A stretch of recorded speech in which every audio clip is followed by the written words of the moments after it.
आप कहते थे कि आरएसएस बीजेपी आएगी तो देश जल जाएगा, बच नहीं पाएगा। जब भी बीजेपी आगे बढ़ती है तो संविधान का राजनीतिक शस्त्र के लिए उपयोग करते हैं।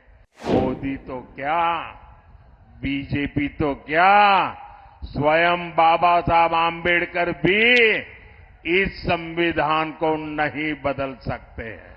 भाइयों बहनों, मेरे भाषण की शुरुआत में मैंने संविधान का जिक्र किया था। जो लोग संविधान को राजनीतिक हथियार के नाते उपयोग करना चाहते हैं, वे जरा कान खोल करके सुन लें।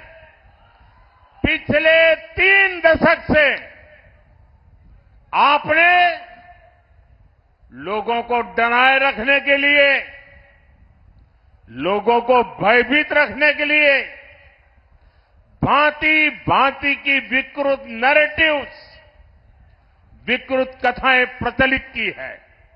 कभी आप कहते थे कि आरएसएस बीजेपी आएगी तो देश जल जाएगा, बच नहीं पाएगा। पिछले 30 साल से हम अनेक राज्यों में सरकार चला रहे हैं। अटल जी के समय से हम देश की सत्ता से साथ आते जाते रहे हैं, लेकिन इस देश को सबसे ज्यादा शांति का समय हमारे कालखंड में मिला है।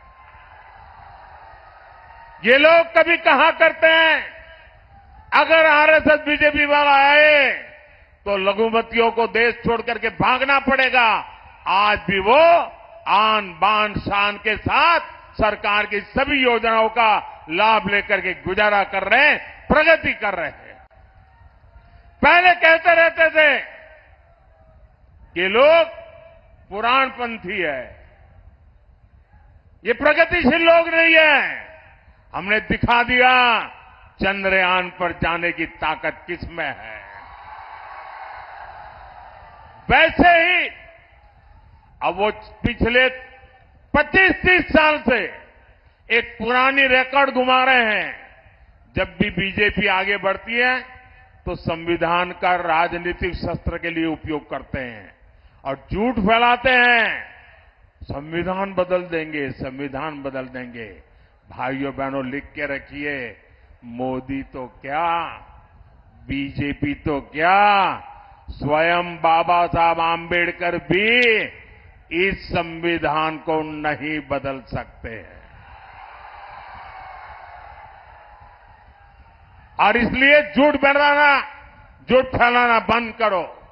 और भाइयों बहनों, इनको पता होना चाहिए, ये जो संविधान सभा थी, डॉक्टर राजेंद्र बाबू नेतृत्व करते थे। बाबा साहब आंबेडकर का दिल, दिमाग और कलम उसको शब्दों में डाल रहा था और देश के गणमान्य लोग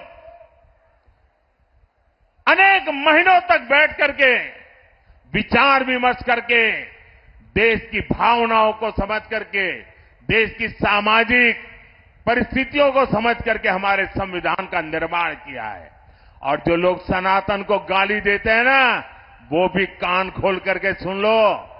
ये जो संविधान इतना महान बना है, ये जो संविधान हमें देश को आगे ले जाने की ताकत देता है, इस संविधान को बनाने के लिए जो संविधान सभा थी, उसमें 80-90% से भी ज्यादा, 80-90% से भी ज्यादा सबके सब सनातनी थे।